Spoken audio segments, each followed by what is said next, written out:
Hello, hello, hello. You're welcome to the Health and Wellness Hub.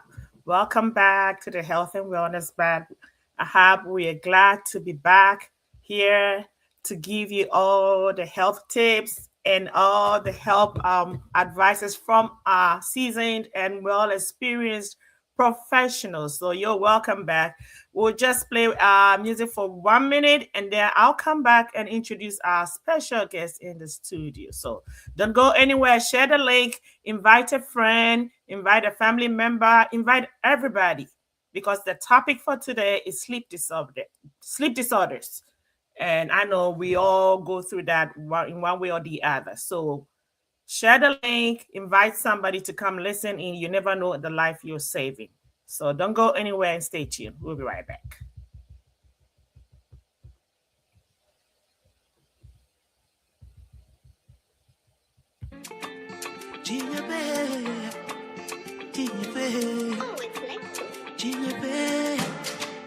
Hello.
Hello,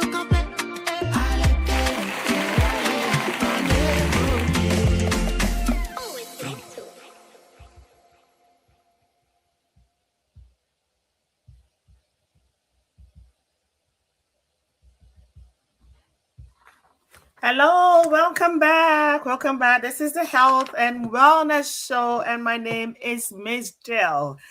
We're glad to be back on your screens, and we're going to be talking about very, very important and interesting health topics this season. So stay tuned. Don't go anywhere. Please share the link, invite a friend, invite a cousin, a family member, your wife, your children. Healthcare, concerns everybody. Everybody has a health problem, or we all need advice. We all need to listen to healthcare issues and stuff. One way or the other. So please, please, please invite everybody. You never know the lives that you're gonna save. Just one word or just one clue is gonna save a life. So please invite everybody anywhere in the world to come and listen to what our professional and seasoned healthcare professionals will be, the advice and information that they're going to be giving us on this show. So welcome back. We're glad to be back on your screens. This is the Health and Wellness Show, and my name is Ms. Jill. I'll be your host. Davi Sarah is not here with us because she's taking care of our family matters. We just want to send them our condolences. And once she's done with all that, she'll be back here on the screen to help us with our segment. So thank you all for listening in. Thank you all for watching us. As I said, today we're going to be talking about sleep disorders. And our guest for today is he's not he's no stranger on this show. Yes, he's always with us. He's always willing and comes with joy to share with us. He's a seasoned and professional doctor. His name is Dr. Kenneth Kafui Afenya. He completed medical school at the University of Ghana before moving to New York in 2004, where he completed his internal medicine residency at the Brooklyn Hospital Center. After residency, he relocated to Tennessee, where he served as the medical staff president at Baptist Memorial Hospital in Tipton.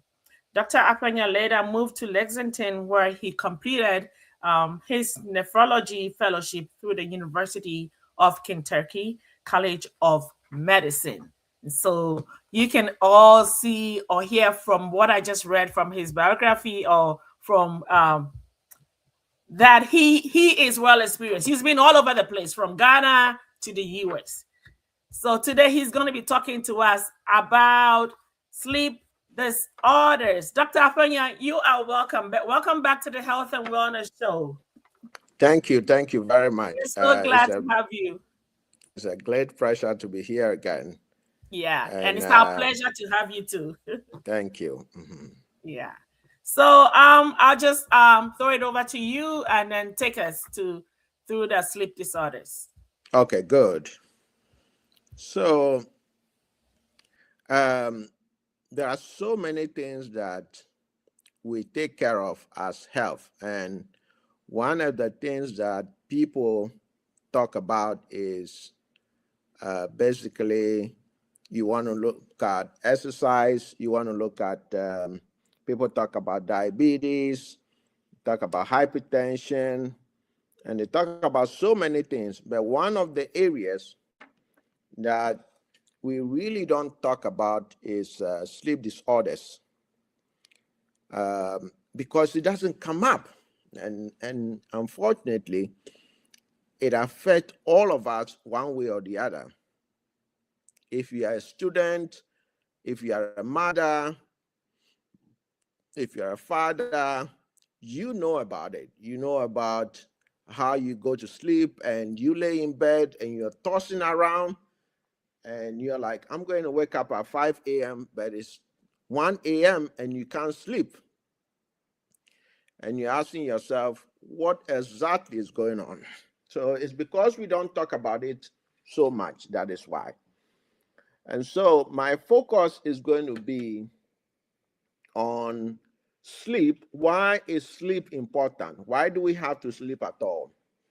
And then what the type of sleep that we have. And then after that, we will go down and break it down into the various type of sleep disorders that we have. So why is sleep important? I'm sure you have so many things going in your mind. Oh, what is this topic? Sleep. But if you are true to yourself, every one of us would need some form of sleep or the other. And so our body is designed that as you work throughout the day, you have a time that you have to go to sleep, so for the body to build the system back and get it ready for the next day's activity.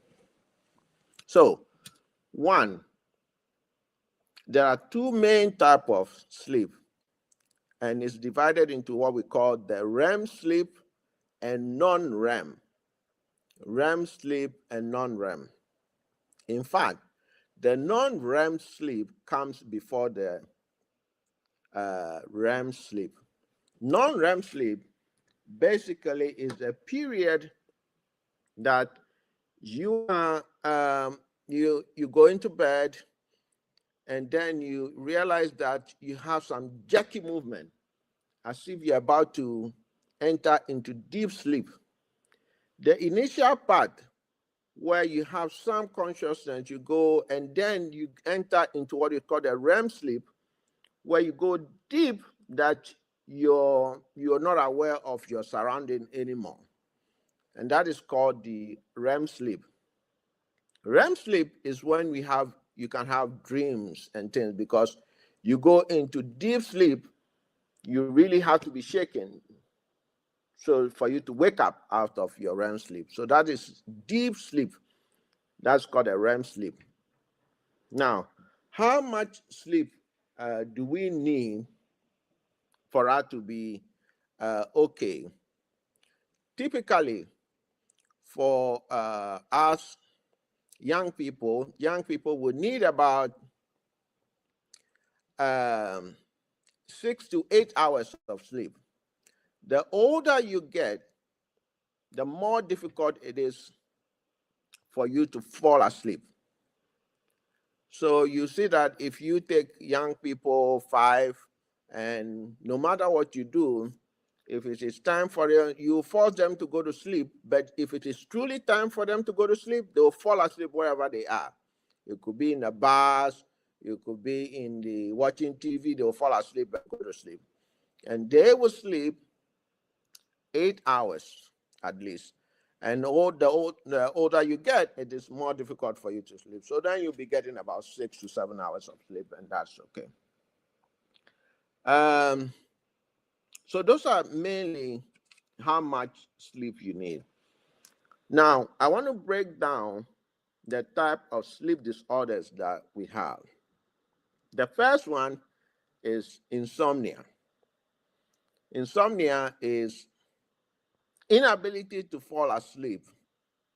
And insomnia is divided into two main parts. You can have where you have difficulty falling asleep, or you sleep and after 2 hours, you wake up and then you can't sleep anymore. So you have initial and then late kind of insomnia. And there are people who had that degree of insomnia. They find it very difficult to go to sleep after they've slept for maybe an hour or two. Then we have what we call sleep apnea, which is after the insomnia, we call it sleep apnea. Sleep apnea, there are two main types of sleep apnea. We have one that is called the central sleep apnea, and then obstructive sleep apnea. Central sleep apnea is when you have the situation where your central nervous system, one way or the other, have difficulty falling into deep sleep. So what will happen is that you have somebody, he will go to sleep, and after 1 hour, he will check and then wake up because there is some abnormality in the central nervous system that is impaired, leading to the person's inability to fall asleep continuously without waking up. So you see that this person will wake up 3 or 4 times in the night. Sometimes when it happens, he or she will not be able to sleep for a long time. Now, as opposed to obstructive sleep apnea, which has the term obstructive in it, meaning that there's something blocking your airway. Now, normally, when we breathe, we inhale oxygen. Our body produces carbon dioxide, which we have to get rid of. Now, when you have either by means of asthma, or you have some form of obstruction, sometimes obesity where your neck is short, and then because of fat deficit, it is difficult for you to get rid of the carbon dioxide. This carbon dioxide builds up in your system. So at night, what happens is that the buildup of the carbon dioxide will then wake you up, and then you're not able to have enough sleep. What are the symptoms that happen? So you see that some of these people with either central sleep apnea or obstructive sleep apnea would have daytime sleepiness because they've waken up so many times at night that they didn't get enough sleep. And it is very risky for people who operate machineries, like somebody who is a truck driver, or he's a school bus driver, who have either central sleep apnea or obstructive sleep apnea, to be able to function well during the day.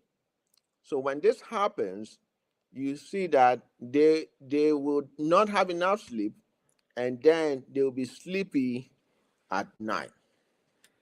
So those are the main things, talking about insomnia, central sleep apnea, and obstructive sleep apnea.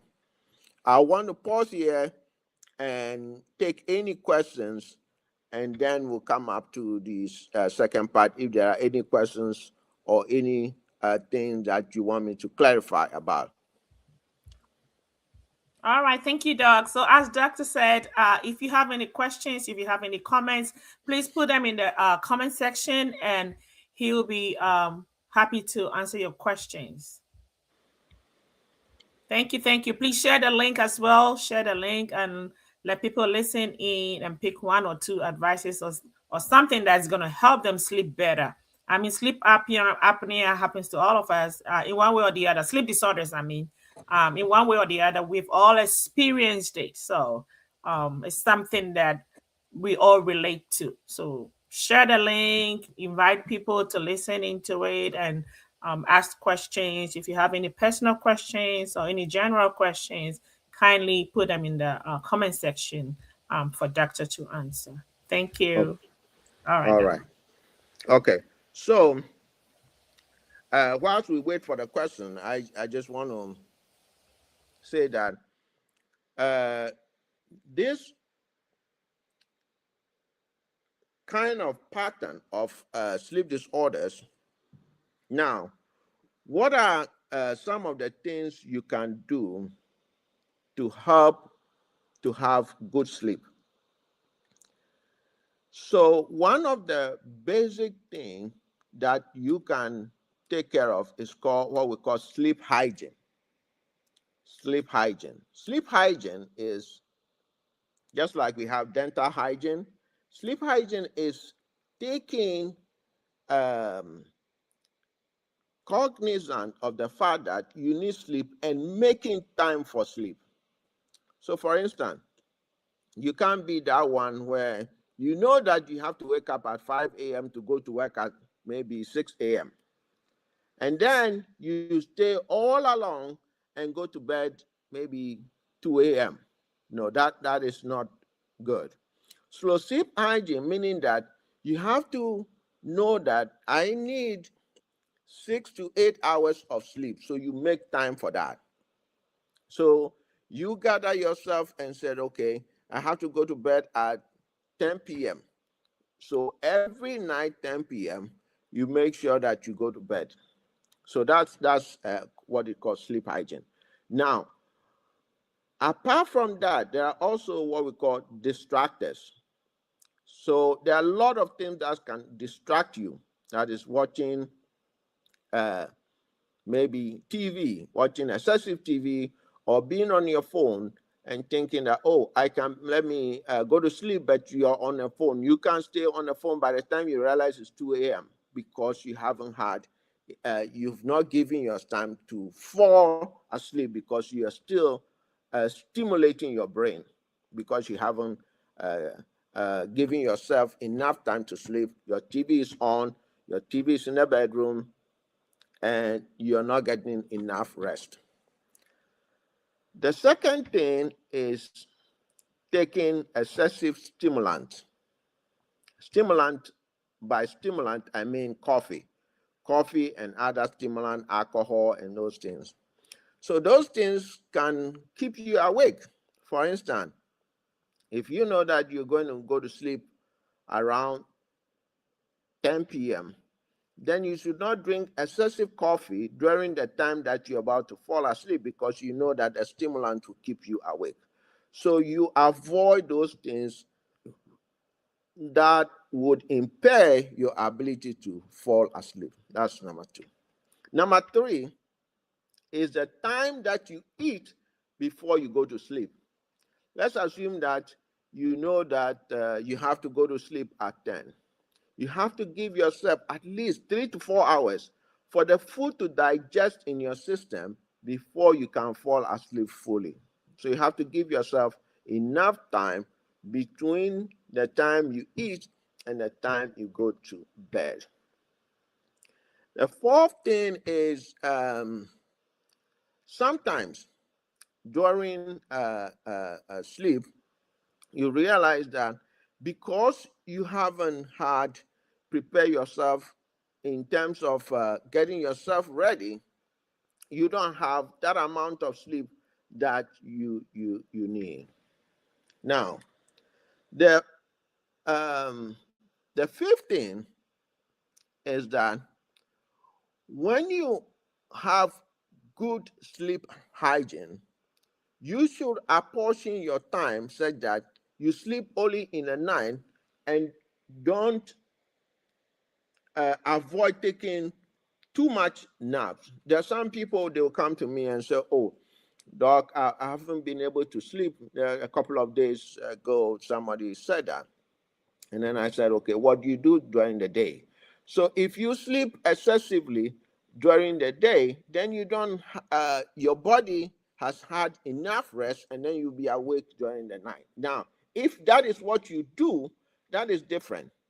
Within the period of 24 hours, just make sure that you're getting that 6 to 8 hours, especially healthcare workers. Healthcare workers have no choice because they have to work at night. So they're getting enough sleep during the day. Now, the sixth thing is when it comes to health workers who work at night, then you have the tendency to sleep less number of hours during the day. The other way to make sure you're getting good sleep and get a good sleep hygiene is to sleep in a very dark room. So I remember some days past when I work night, I have to have like dark curtains and make sure all the rooms are closed and the room is really dark because that is when your body is able to rest well. Take note, the body produces what we call melatonin.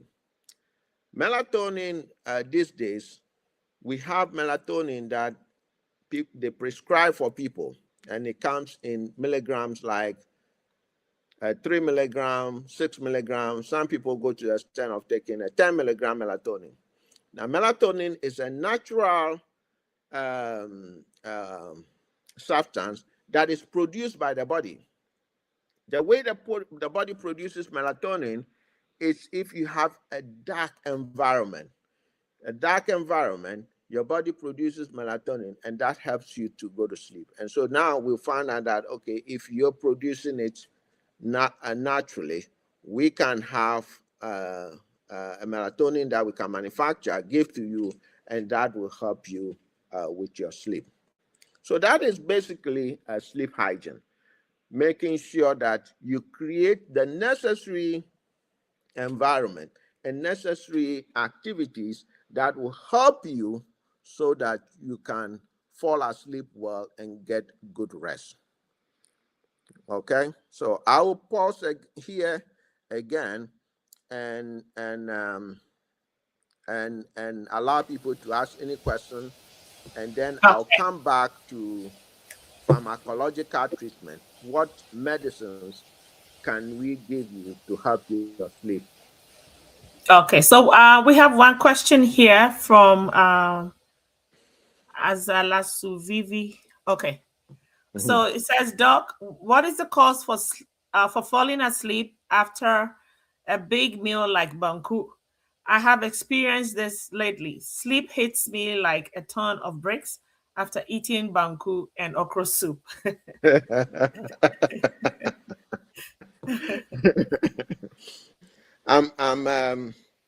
So that is a very good question, and I know everyone on this platform will attest to that. That whenever you eat, then sleep will hit you. That's true. Now, this is what happens. Whenever you eat, the food has to be digested. So the body now, realizing that the food needs to be digested, will pull all the blood flow, to your intestine, because the intestine needs to work now. So what is actually happening is that because of the pulling of blood to your intestine, there is decreased blood flow to your brain. That decreased blood flow to your brain makes you sleepy, and it's a very common phenomenon that happens, especially if you eat a very high carbohydrate diet, like cocoa and banku and fufu. Those things can happen to you, and I think all of us here can attest to that. When you have an exam coming the following day, and you had a big fufu, and now you can't stay awake to study. So, Doc, let me ask a related question. So, in that case, is it advisable to eat those kind of heavy meals? Like how many hours do you need to eat that before your sleep time? Good. So now, what that means is that, for instance, you cannot eat the banku or fufu and go to sleep immediately, even though the sleep attack comes on you as if you're ready. Now, you still have to give yourself at least 3 to 4 hours. Your stomach needs to be empty before you go to sleep. If your stomach is full, you have a tendency of developing acid reflux, which is called gastroesophageal reflux disease, because what is happening is that between your stomach and the esophagus, you have a sphincter. The esophagus is the food gut, and then the stomach. You have a sphincter. If you continually eat and sleep on full stomach, you have the tendency to destroy your lower esophageal sphincter, and eventually you can develop esophageal reflux disease. Those who have reflux, typically, we ask them to avoid going to sleep immediately they have eaten. They have to give themselves at least 3 to 4 hours, because that's the period that whenever we eat, the food stays in the stomach for 3 to 4 hours because it has to be churned and mixed and churned and mixed that long. And after that, it is released small by piecemeal into your small intestine.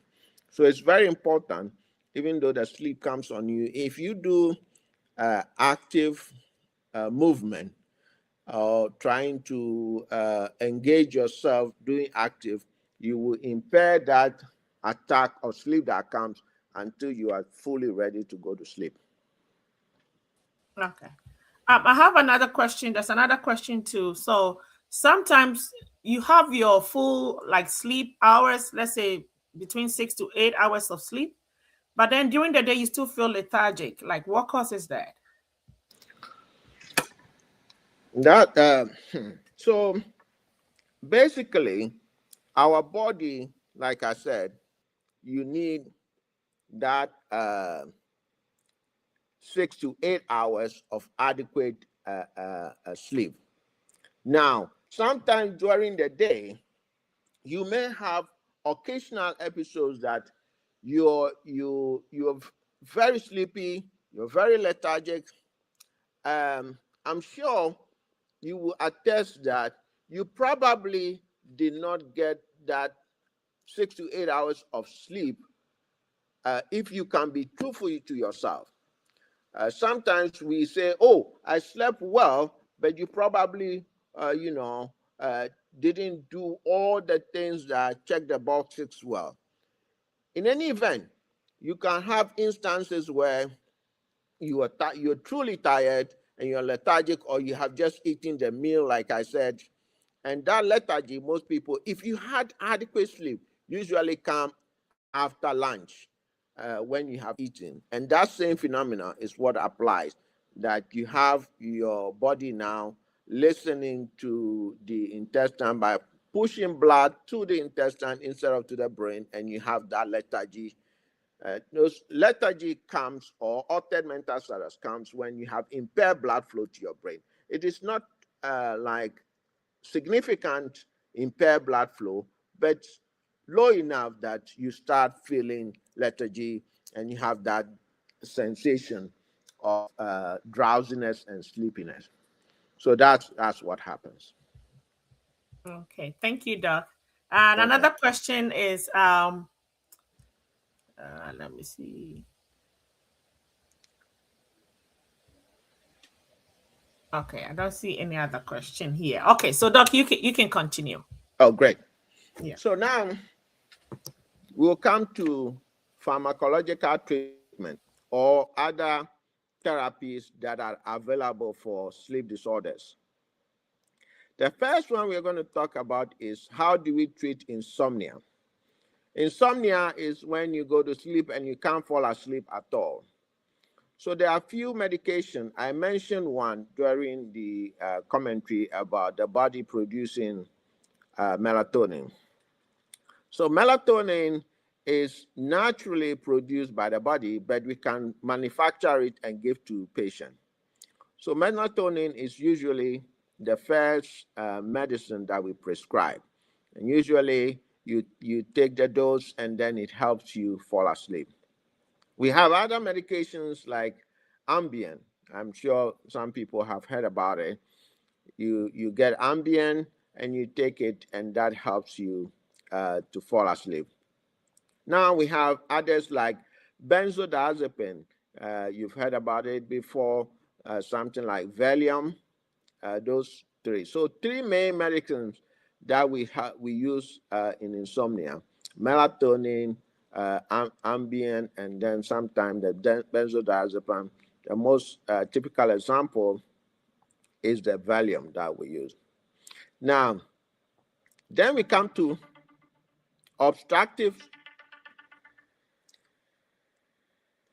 sleep apnea, or what we call the central sleep apnea. What do we do for those cases? Most of the time, if you have a sleep apnea, you have to go to a place where you can have a sleep study. You have a sleep study. So this sleep study, your doctor will ask you to go to a lab where you will be there overnight. So overnight, they'll put electrodes on your head. The electrodes will study your sleep pattern to see how many times did you wake up during your ability to fall asleep. And those are measured and they'll come up with a score. Based on that, you can be given a CPAP. CPAP stands for continuous PAP. You can have either a BiPAP or a CPAP. What that means is that you give you a machine that you push around your nose that will help you either with breathing, where it help you with inhalation and exhalation. And some people do very well, and that helps them sleep throughout the night very well. And so depending on what you require for your obstructive sleep apnea or central sleep apnea, they can give you a CPAP. I don't know, there are people who are on sleep app. So those are the two main ways by which we help people who either have insomnia or have a sleep apnea.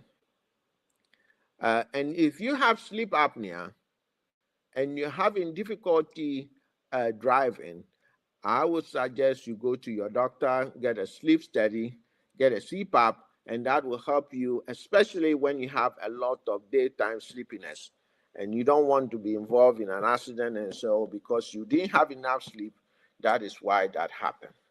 So basically, those are the main things. So in summary, sleep is very, very, very important. You have to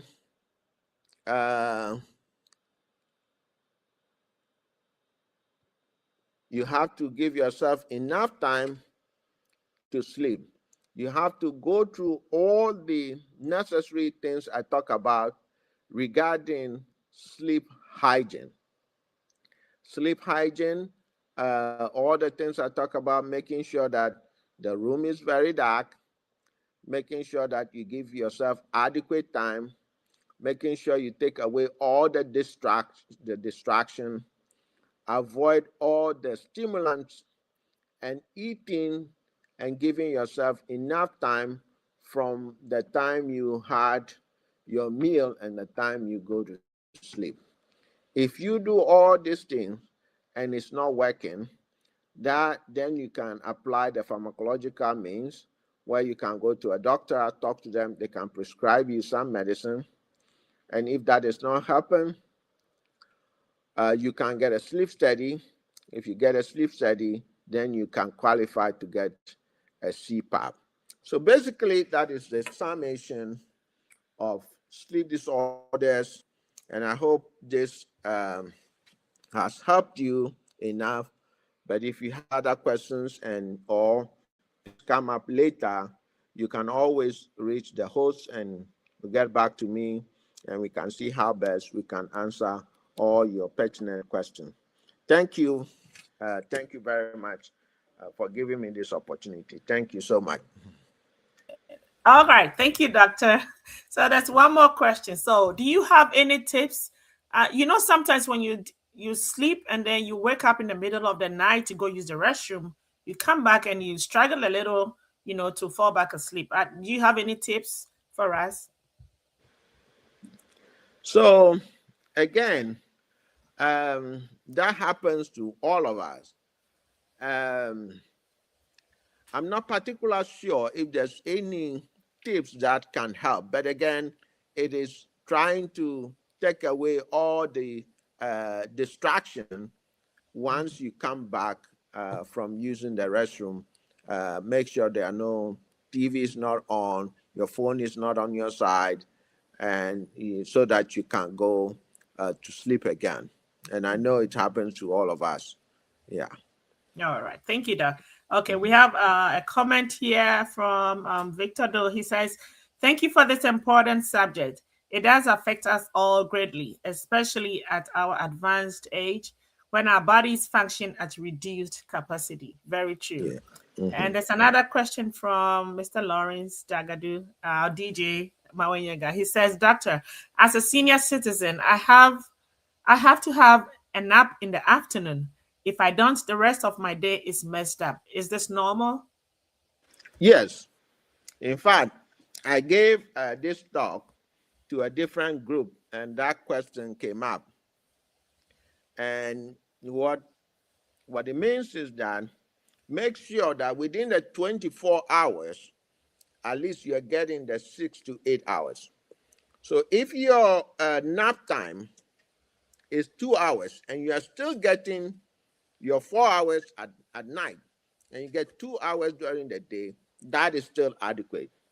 So that should not stop you from taking your nap. Take your nap well, and don't be don't be discouraged if you don't get enough sleep during the night, because remember, you have to remind yourself that you got 2 hours during the day and you're only getting 4 hours, and be happy with it, because you don't expect to get 2 hours during the day and expect to be able to get 6 hours or 8 hours at night. Your body will not take it. It will say, oh, you've had enough. The other secret is that if you don't sleep, if you don't sleep and you you stay awake for a couple of days, your body will take that amount of sleep. Either you get sick or something will happen that you fall asleep so much that you recover the number of days that you haven't slept. So your body has a way of demanding for that sleep. It's just like you stay awake the whole night and thinking that you still be able to stay awake during the whole day. Your body will automatically be, demanding, hey, I'm ready to go to sleep. And you have difficulty staying awake Yeah. and We staying can't cheat focused. nature, right? Exactly. Yeah. Exactly.